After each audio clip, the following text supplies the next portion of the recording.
All right, good time of day, everyone. Welcome to this new MLIR open meeting. And today, Alex McCaskey from Oak Ridge National Lab is going to talk to you about a dialect for quantum classical compilation with MLIR. Alex, the floor is yours. All right, thank you.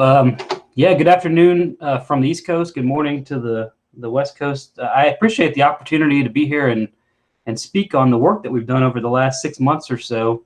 You know, I'm new to this community, so I haven't been to one of these meetings before, but I'm thankful for the opportunity to present what we've been working on.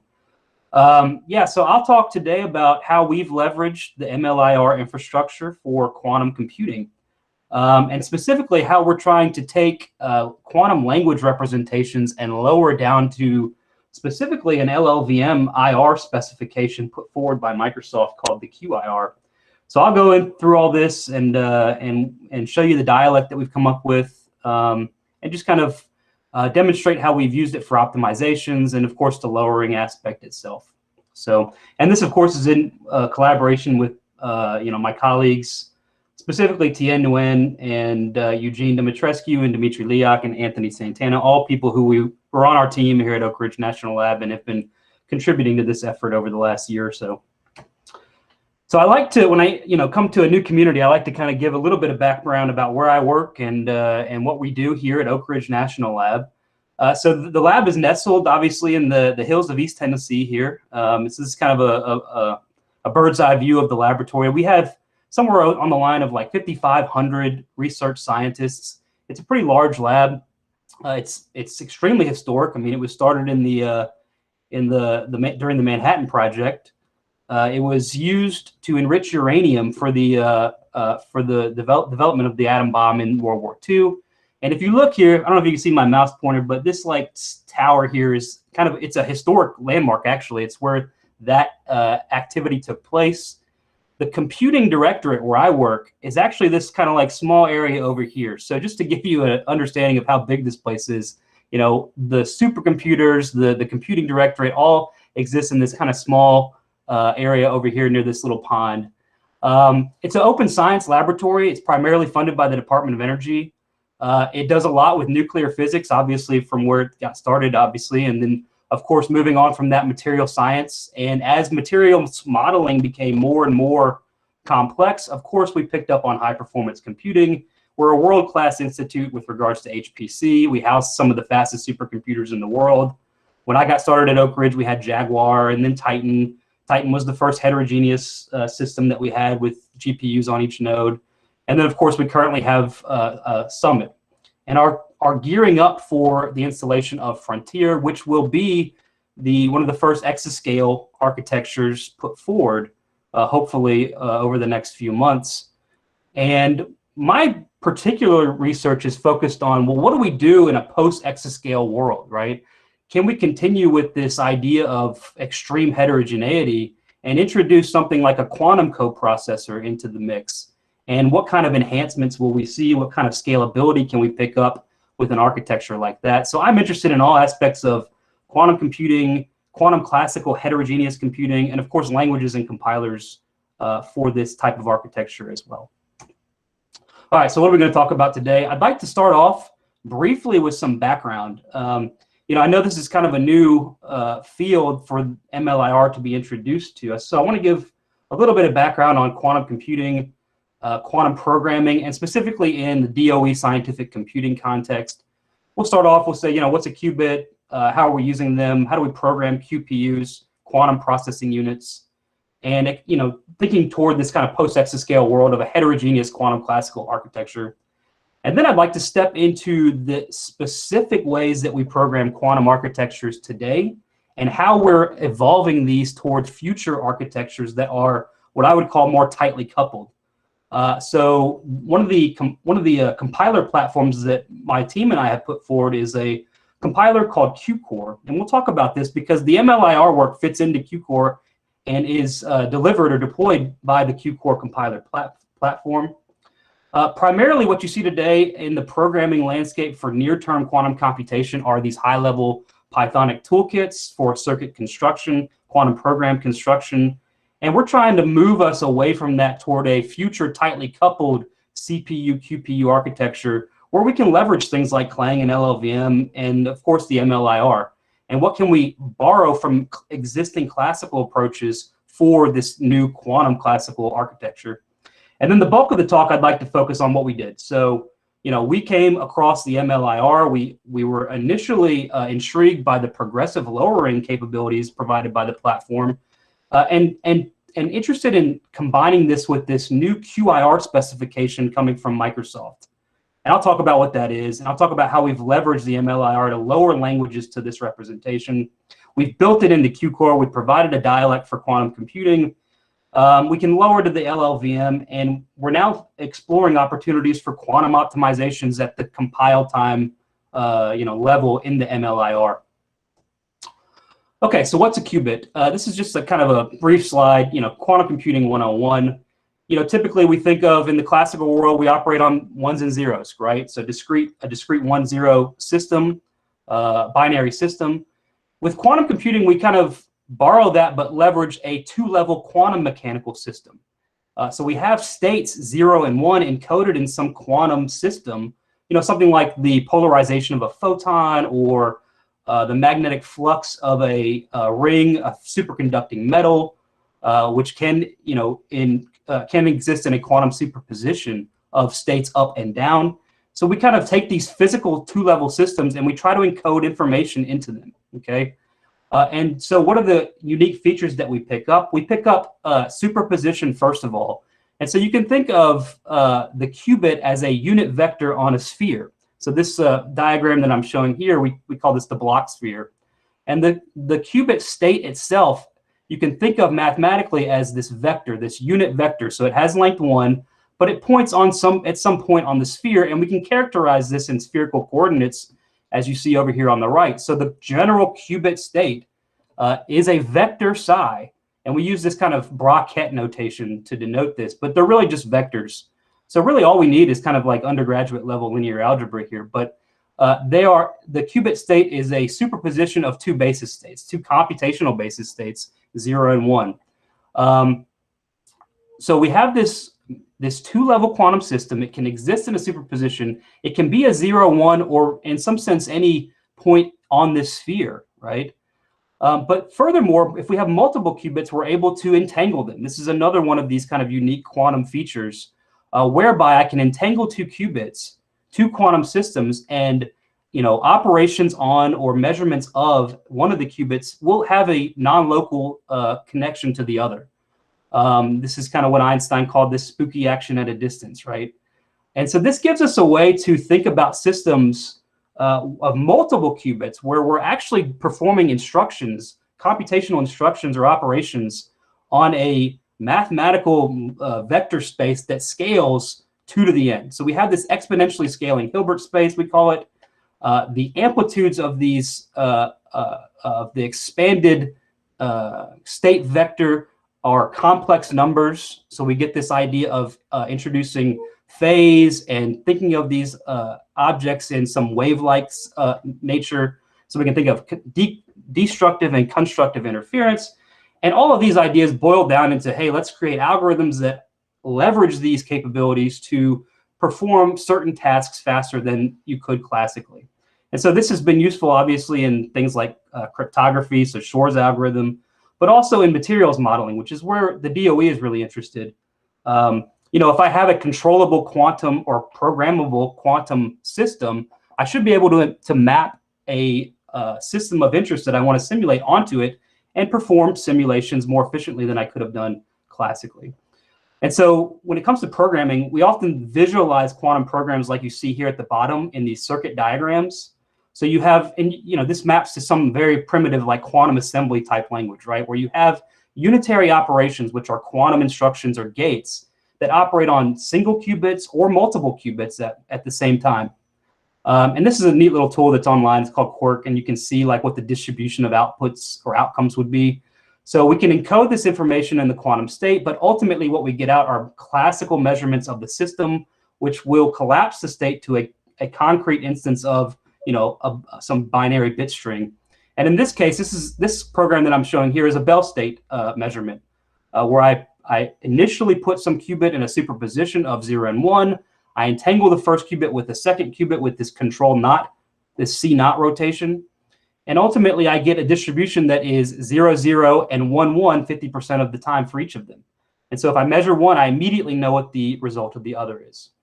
And then just to highlight real quick, this is a nice level of abstraction to think about quantum programs, but ultimately, these actually are not the lowest level of abstraction. This is actually ultimately translated down to analog pulses for hardware architectures, laser pulses, microwave pulses that actually affect control of the quantum system and perform programs that we've sent to the system. And so the race for quantum technology is on. There's a number of quantum architectures that are available today. Most of them are accessed over the cloud. So IBM is a big one. They've put forward a number of quantum computing backends that you can access over the cloud via some Python frameworks and other things as well. Rigetti is another startup that has put forward similar architectures.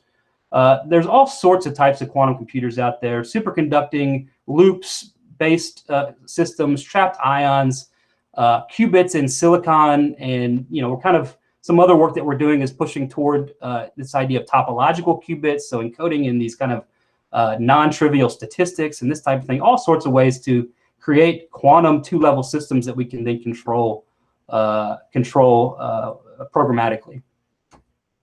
So what is DOE's interest in quantum computing? Obviously, like I mentioned before, we are especially at Oak Ridge National Lab, we're a computing facility. We're interested in high performance computing, pushing toward the exascale, and then what comes after that. Can we leverage quantum computers as post-exascale accelerators in a similar way that we leverage GPUs today? There's going to be a lot of work needed to be done to achieve something like this on the hardware side, but also on the software and compiler side as well. Our work is focused on algorithm development, languages, compilers. We even have work where we're focusing on the development of novel qubit architectures, so hardware development. And the requirements that we have from the DOE's perspective is that we enable whatever we do is in some sense can be integrated with existing HPC runtimes, architectures, etc., and languages. So languages like C++ and Fortran are things that we're interested in. And then, of course, we're not picking winners here. So anything that we develop software-wise for quantum computing, we have to keep ourselves hardware agnostic in this kind of DOE scientific quantum computing case. Some architectures may be better for certain applications than others, and we want to make sure that we can benchmark across a suite of available quantum architectures. Okay, so let's dive into languages and programming. So there's a few issues that exist today with regards to programming quantum computers and language approaches that exist to enable this, and they kind of span a level of abstraction that goes from sort of low-level assembly and batch submission to higher level, fast feedback and if statements and this type of thing, conditional statements, all available in a number of different approaches. So let's dig into this and talk about what does it mean to program quantum computers today. Ultimately, what you see today, since the processors are so kind of nascent, so new, and they're noisy and small. So we have, the most qubits that we have access to is an architecture that has 72 qubits or something like this, right? But they're noisy. You can't. It's hard to get good results out of them today without some form of error mitigation. And of course, we're tracking toward future error correction. So most of the programming approaches that you see today are following this kind of purely Pythonic programming model, where you have circuit or program construction data structures that you import and you build up your circuit and ultimately submit in kind of this batch execution mode. You submit these circuits remotely for execution on the cloud architecture that these vendors have put forward. And so Python has really made sense at this point, right? It's great for rapid prototyping and experimentation. It's a low learning curve. People can pick it up quickly. There's obviously the request library. There's built-in REST client support. All these Pythonic programming models also correspondingly put forward what I would call intermediate languages. So languages like OpenChasm for IBM or Quill for Rigetti, or the project that we came up with, this XACC project, has an XASM assembly language as well. And most of these Pythonic approaches lower to this and submit them via some JSON post to the remotely running architecture. And so a problem here is that we're seeing a lot of fragmentation. A lot of code rewriting is necessary for benchmarking across a variety of different quantum computing backends, understanding noise models, understanding how to map algorithms onto these architectures. It's been difficult. We get this kind of stovepipe architecture whereby a specific vendor's programming approach targets specifically the vendor processor, but can't do much else.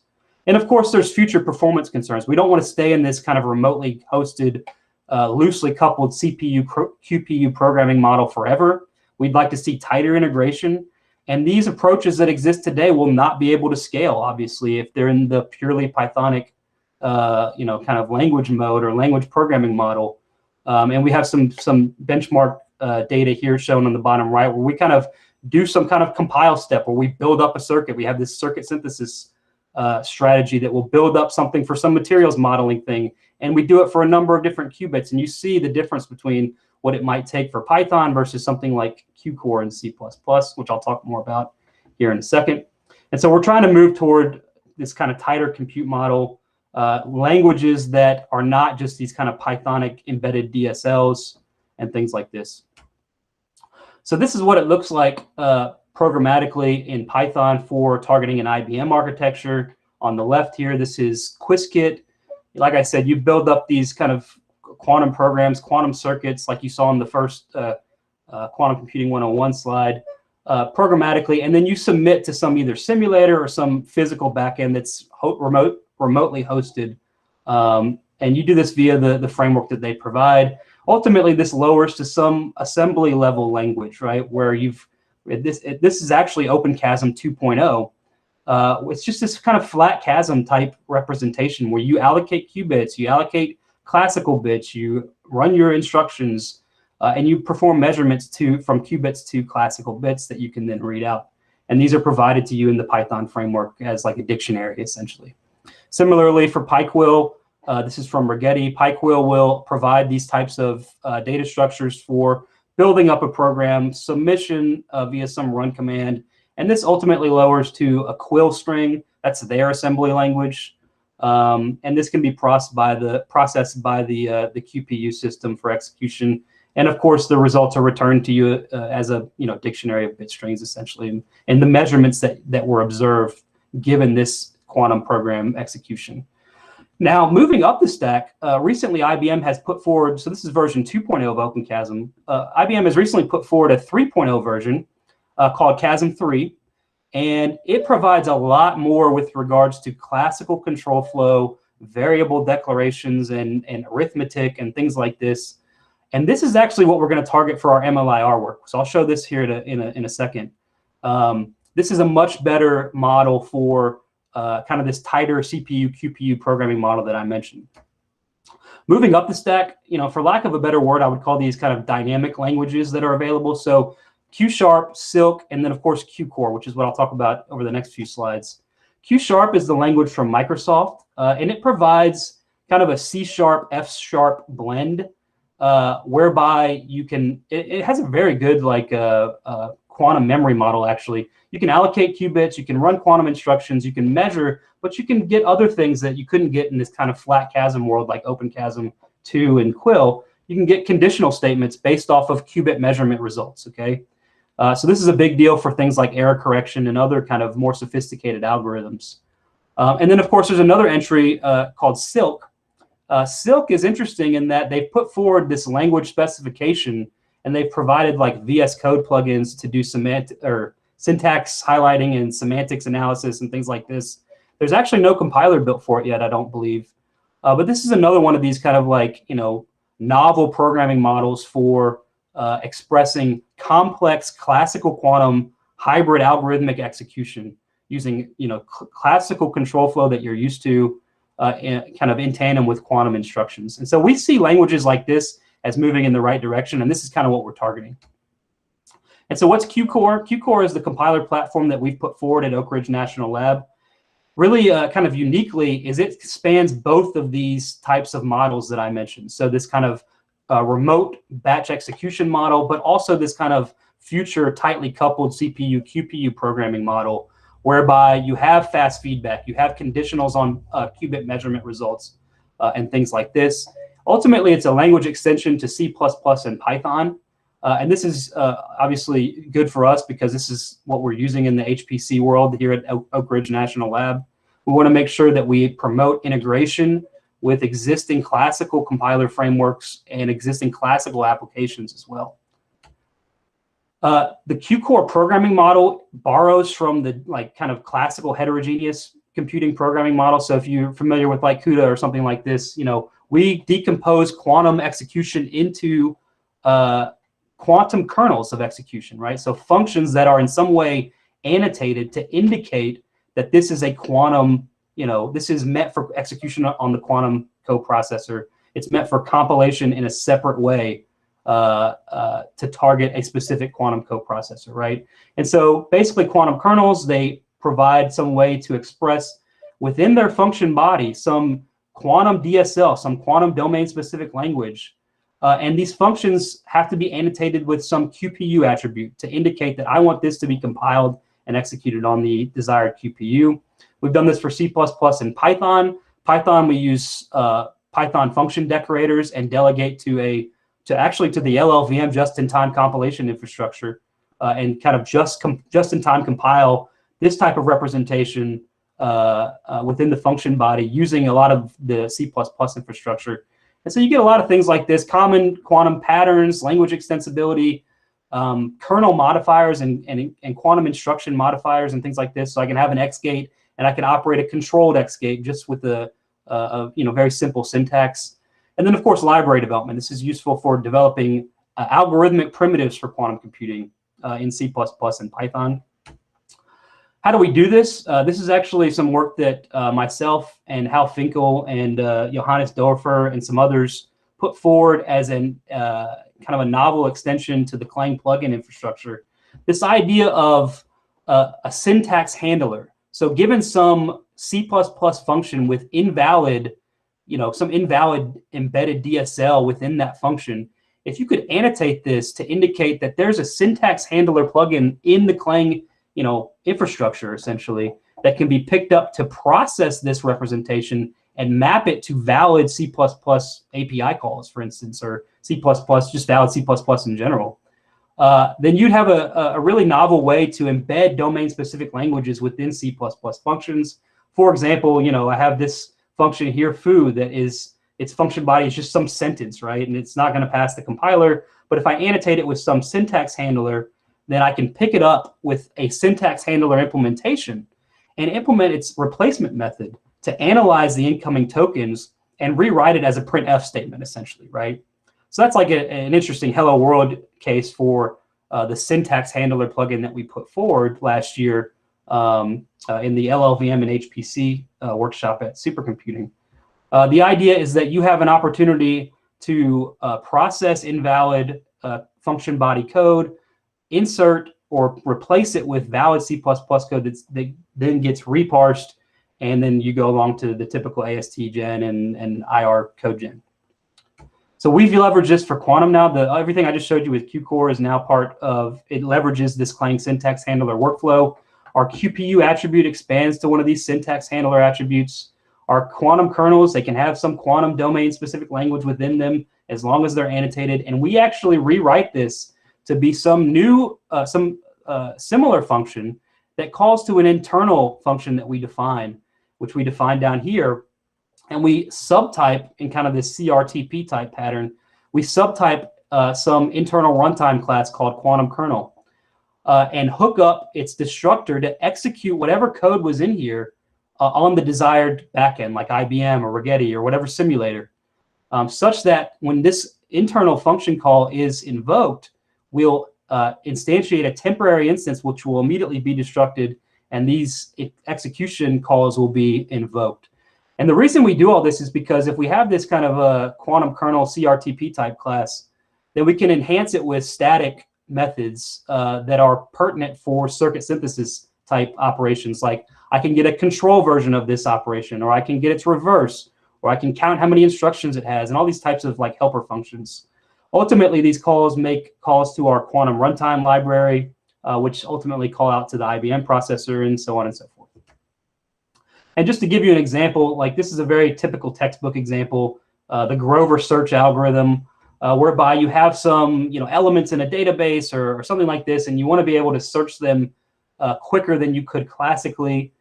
This Grover's algorithm kind of enables that type of functionality. You start off with some kind of uniform superposition initialization step, and then you loop over applications of some marking code. We call it an oracle, which says these are the states that I want to search for.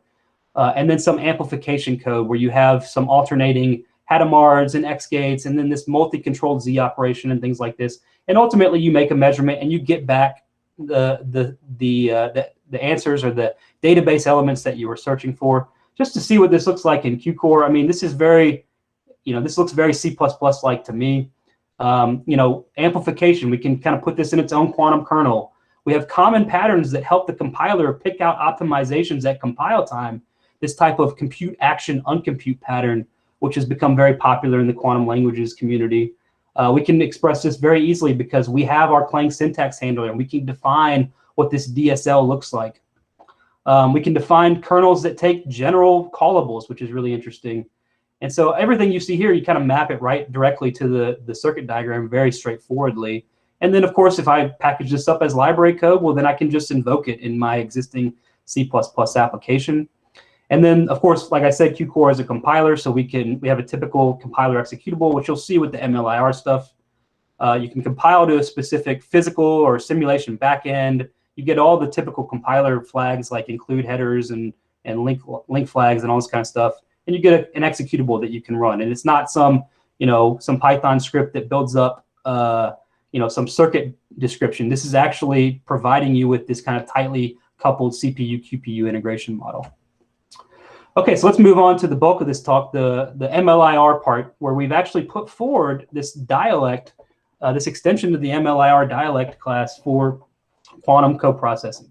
So ultimately, when we first started, our goal was to pick up on this QIR specification from Microsoft and leverage the lowering capabilities within the MLIR and the path management system and things like this to take available languages and map them to executable code.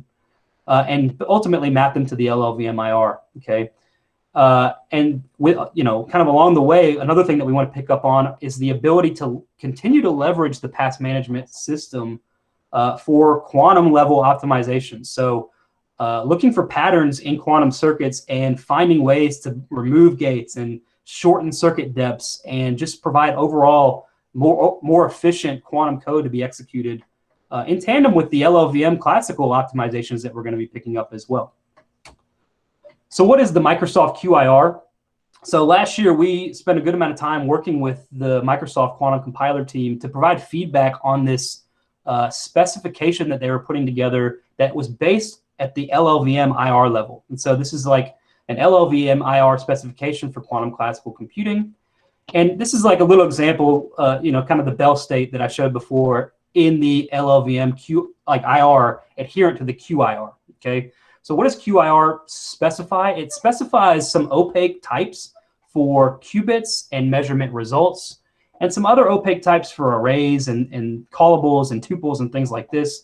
But ultimately, it puts forward, it specifies specific function declarations at the LLVM-IR level for things like qubit register allocation, deallocation, qubit register like addressing, so getting individual qubits out, general array handling, and of course, quantum instruction invocation. So, look here, you see there's a quantum QIS type, kind of prepended on the CNOT, right? So all quantum instructions have this sort of form.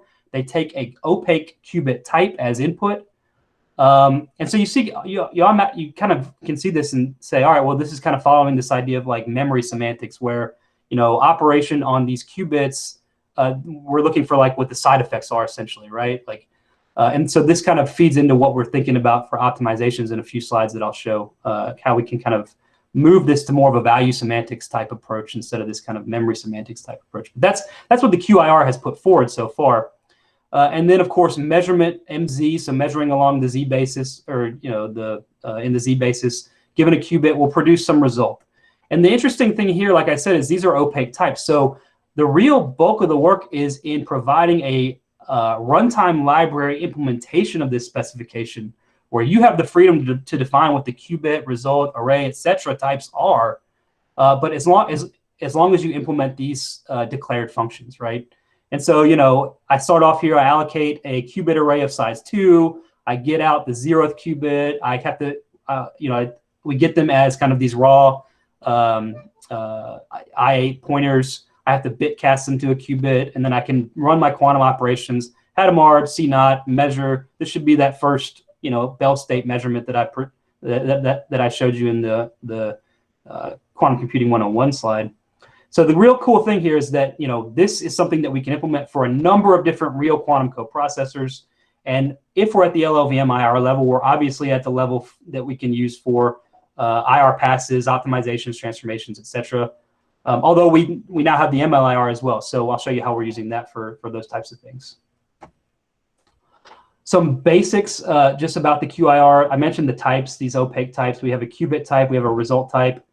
We have a general array type, which the runtime keeps track of the individual sizes of the elements of the array. So you can package a number of different things behind that type of opaque pointer.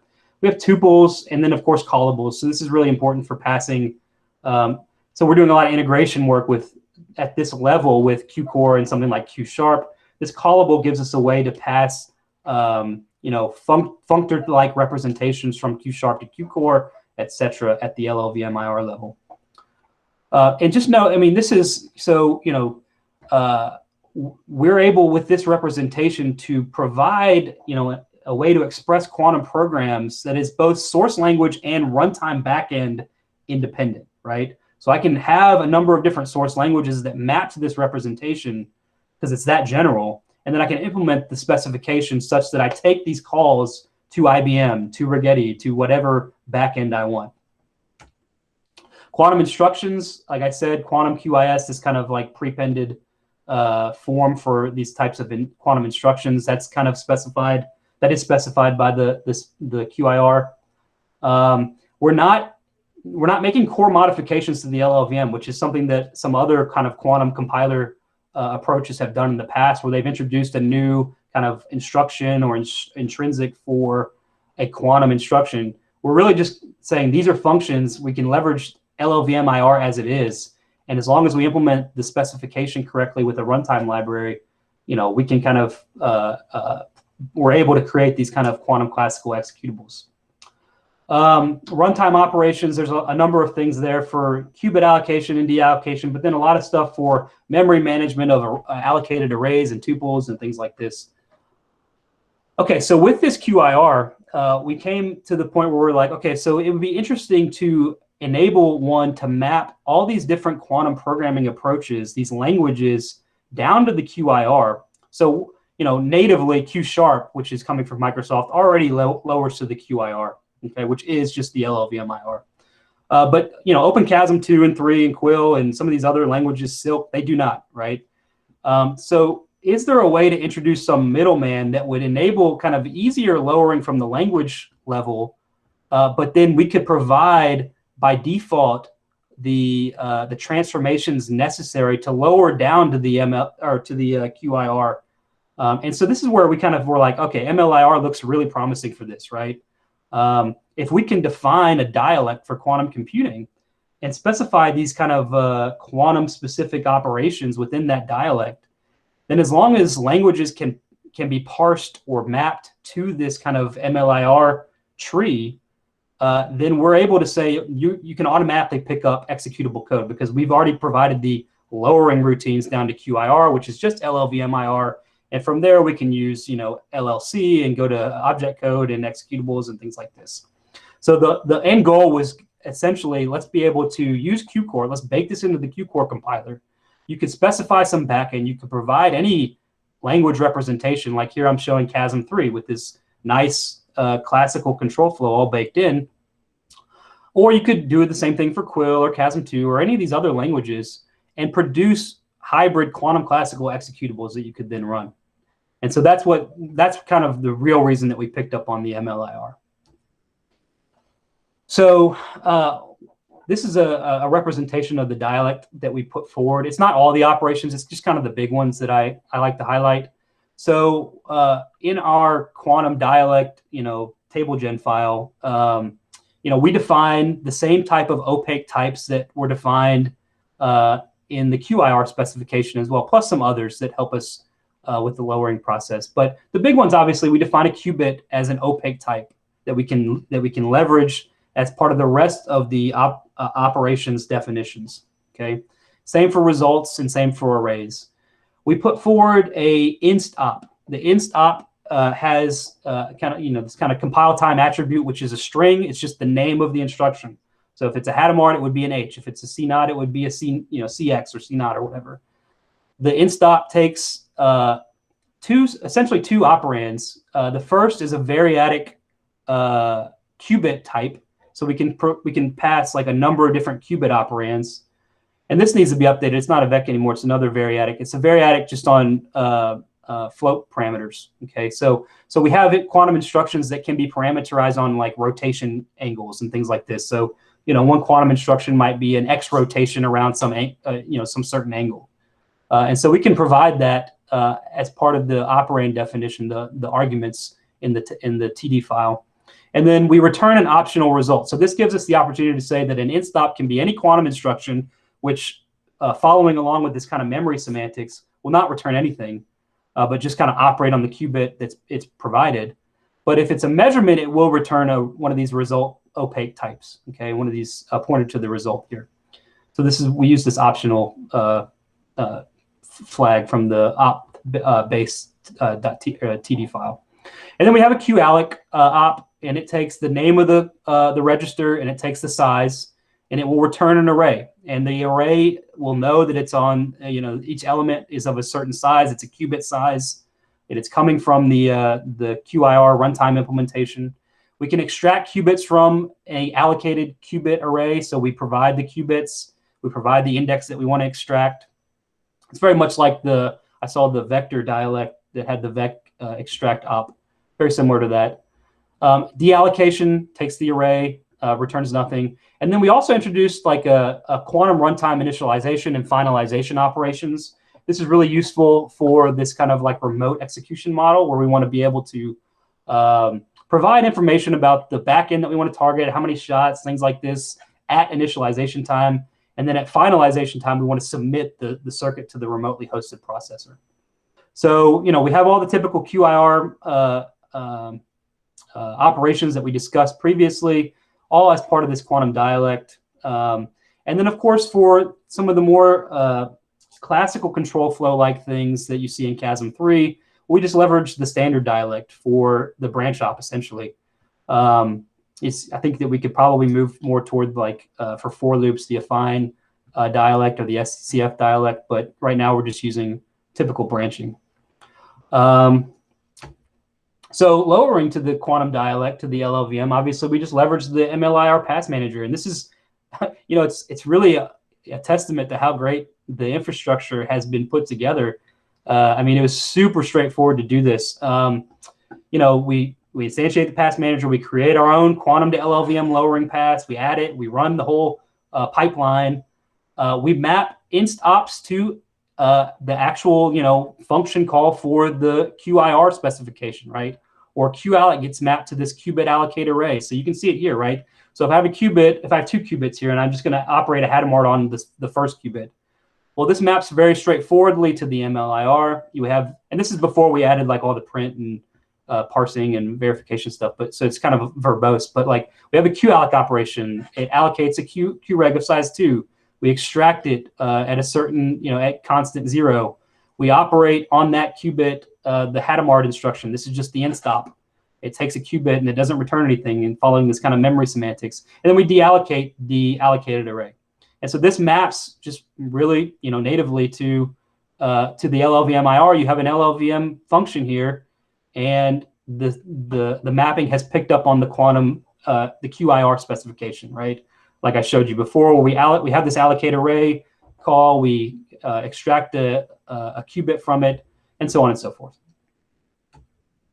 So the idea here is, we've now defined this MLIR extension for quantum language features in the, and we've defined a lowering mechanism that can take these MLIR operations to the QIR, which is just the LLVM-IR. And then we've also provided a runtime library implementation of the QIR, which leverages QCore. So it picks up, all the backends that we can target with QCore, which is like IBM, Rigetti, Honeywell, IonQ, and all of our Summit scale simulators.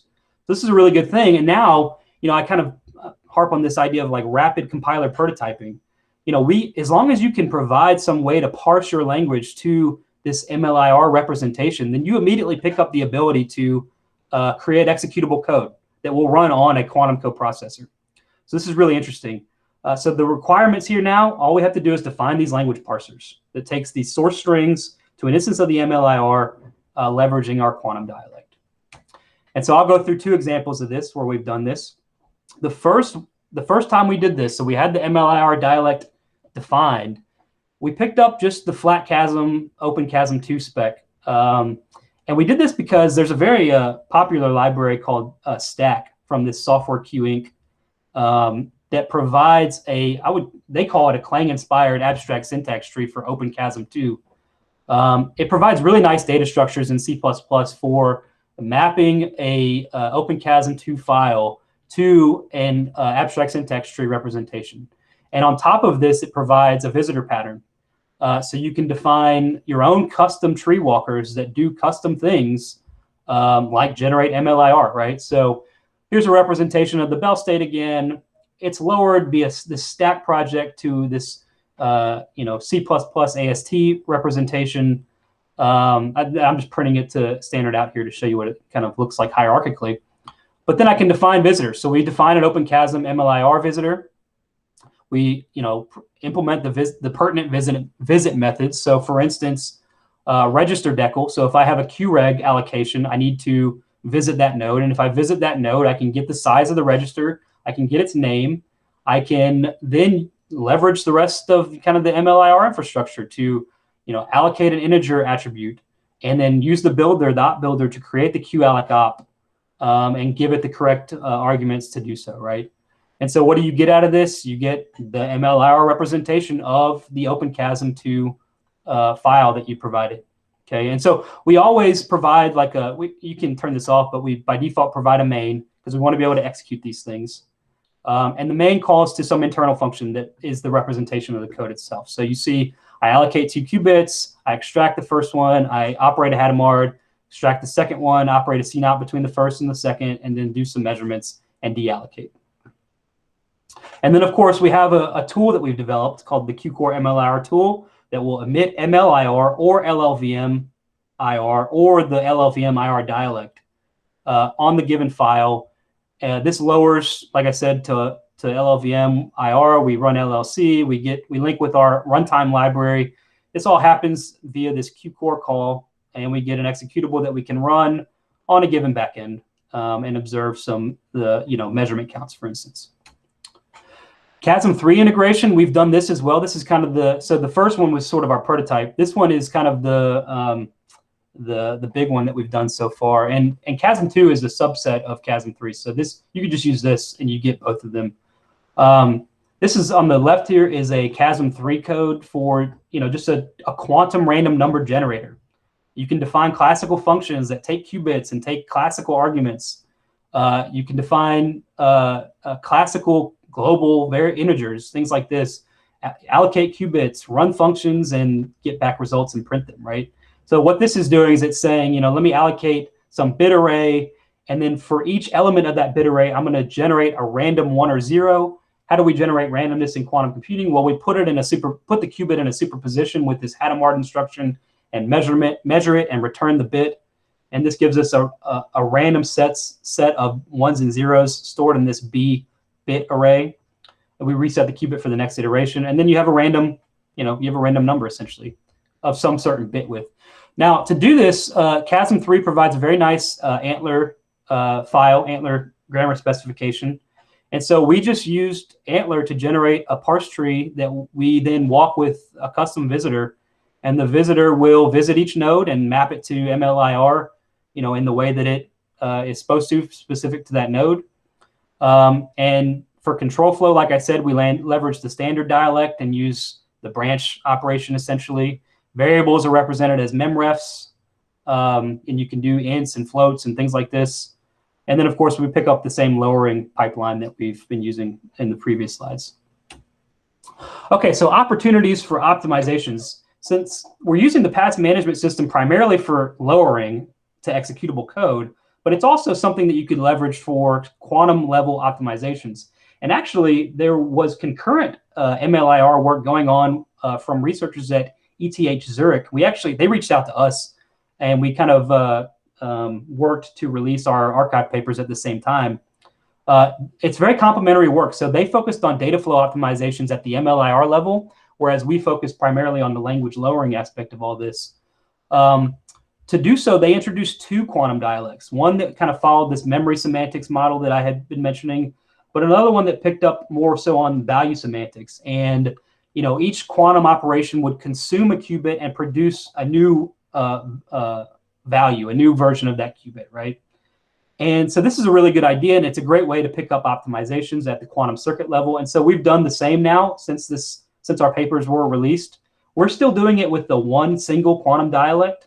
And all we did was, instead of the instop that I had been showing you, we introduced a new value semantics instop.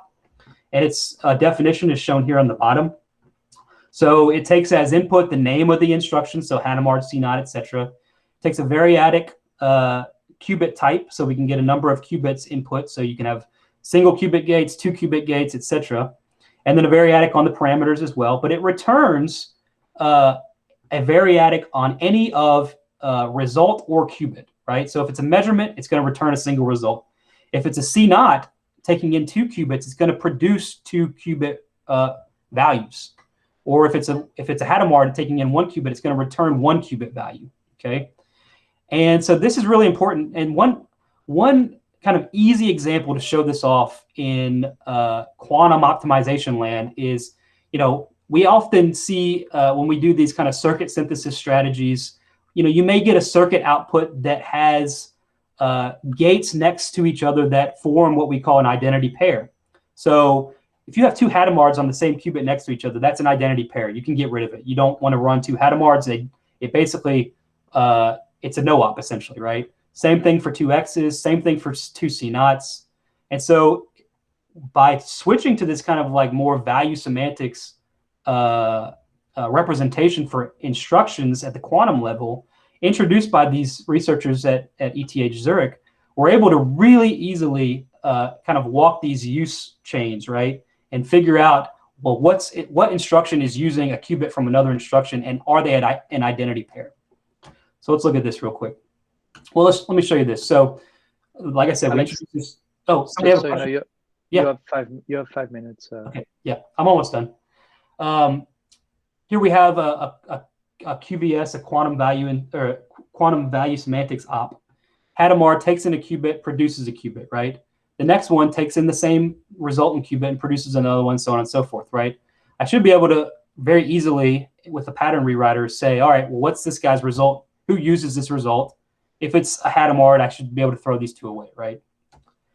And so that's what we've done, just to kind of show you this kind of graphically. If I had 3 Hadamards here, really that's 1 Hadamard, right? These 2 are an identity pair. If I have 3 CNOTs, this is actually 1 CNOT. This is an identity pair. 2 X gates here. This is an identity pair. T gates, things like this. S and S dagger, this type of thing. So, like I said, one instruction consumes 1 qubit, produces another. The next one consumes that result and produces another. All we have to do is just kind of follow this qubit lifeline to see if we see any kind of opportunity for optimization. Here we have a CNOT producing 2 values and 2 X gates, but they're on different qubit lifelines. So this is not an optimization that we can pick up on, right? Just to kind of give you an example. And so we've baked this into our lowering pipeline, obviously, taking a representation like this and then kind of lowering it all the way to LLVM. You notice that these 3 Hadamards get reduced to a single. These 3 CNOTs get reduced to a single. These 2 get thrown away. These 2 X gates, one of them stays, one of them gets thrown away, and so on and so forth. And so we're able to put into our pipeline both quantum and classical optimizations, because we pick up all the LLVM classical passes, right? That will look for dead code and things like this and remove it and all that kind of stuff. And so this is what it looks like. I mean, it's, you know, not that many lines of code. It's really nice. You know, match and rewrite. This is one of those pattern rewriters on these new instops. Get the name, get its return value, see if it has a use. If it does, get its user, and then we just check, is this an identity pair? And if it is, we just replace all uses of it with the original operand.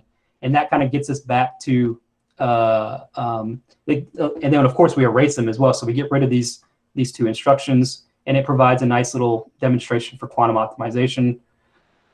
And then finally, I'll just do this real quick. So to get executable code, we implemented the QIR specification with QCore, and QCore has all the same data types as the opaque types that we described in the QIR. So they all map very well. And we're able to talk about kind of mixing languages. So from C++, I can now call OpenChasm code, all because I lowered via the MLIR to QIR and compiled and linked correctly. So yeah. Anyway, thank you for your time. Everything here is open source. Please go check it out. A couple of the papers are here as well. You know, note funding from DOE and thank them for that, obviously. But with that, you know, that's it for me, and I'll take any questions. Well, thanks a lot, Alex. That was a great talk. I really appreciated the introduction as well. It was very complete for people like me who are not super familiar with quantum computing. And we have time for a few questions, so feel free to unmute yourself, raise your hand, or ask question in the chat if you want.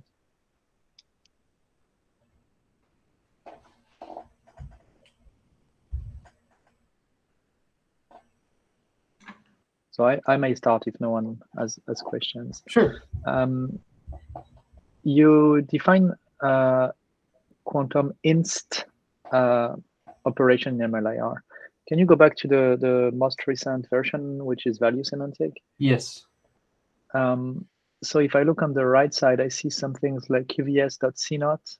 Yeah. So CNOT is not going to be one of those inst operation. You're going to have a CNOT operation defining MLIR, right? Well, so this is still one of these value semantics inst ops, right? Because it has a name, CNOT, right? So here's the string attribute name. It takes qubit operands. So here's our qubits right here. It doesn't take any kind of variational parameters or gate rotation parameters or anything like that. So you just see the 2 qubits, and it returns a variadic of 2 qubits essentially, right? It just returns 2 qubits. And so the thing is that when MLIR is parsing this, what MLIR will see is qvs.cnot as an operation, and it expects to have this registered as an operation. Yeah, so we haven't implemented the parsers yet. We've implemented the printers, but for parsing, I can imagine I would just parse the name here, right? And I would construct a value semantics instop with that name. I see. Yeah. So why is like the list of instop extensible? I would think you're limited by the specification of your lowering to LLVM, right? Yeah. So the QIR implementation that we have has enumerated a good number of standard 1 and 2 qubit quantum gates. So at this point, that's kind of what we're limited to. I mean, technically, you could put any kind of like quantum instruction that's not in the QIR API.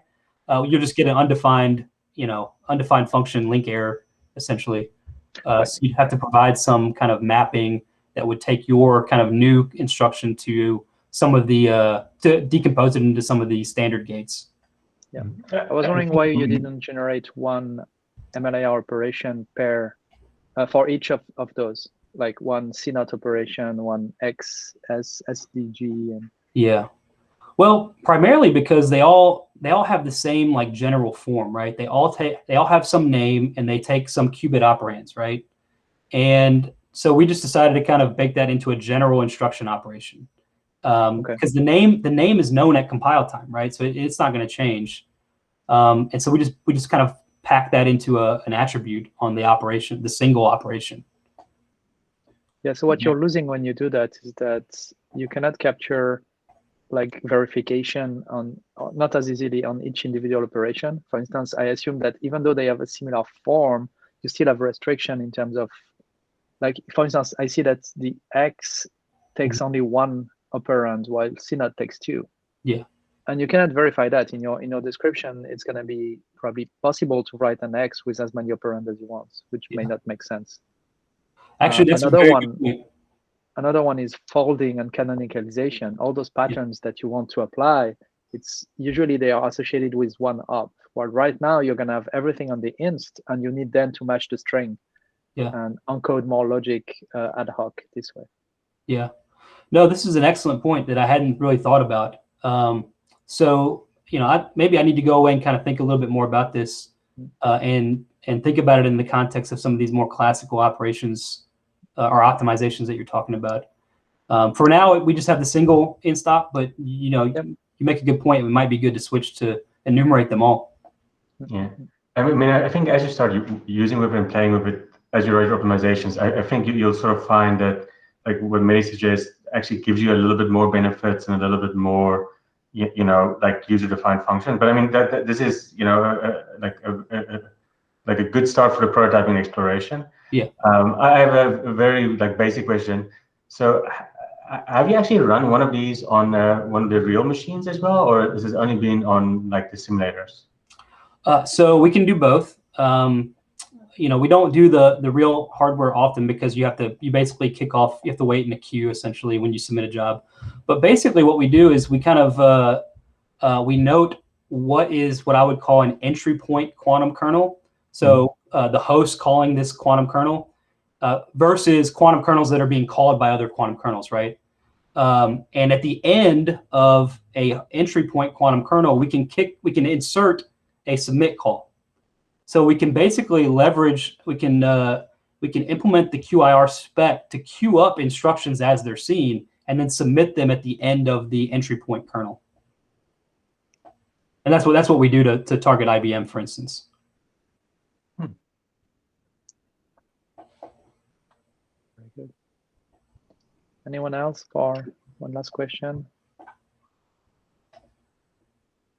We are already over time, so we may just leave it there.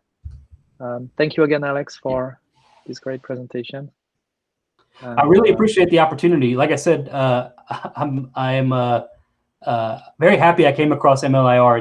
It's been a very interesting thing to work with, and it's built very well, and it's enabled us to do really interesting things in a very short amount of time. So it's interesting to be here and introduce myself to you guys, and hopefully we can continue to work in the future. So. Yeah, and it's awesome to hear that, because that was really the vision behind the development of MLIR, and seeing it like pan out is a real pleasure. Yeah. So thank you for that. You're welcome. Yeah, it's been great. So thanks. All right, thank you everyone. That's it for today. We don't have any talk scheduled yet, so we'll see what we do next week and the following weeks. Have a great day or night wherever you are, and see you next time. Thank you.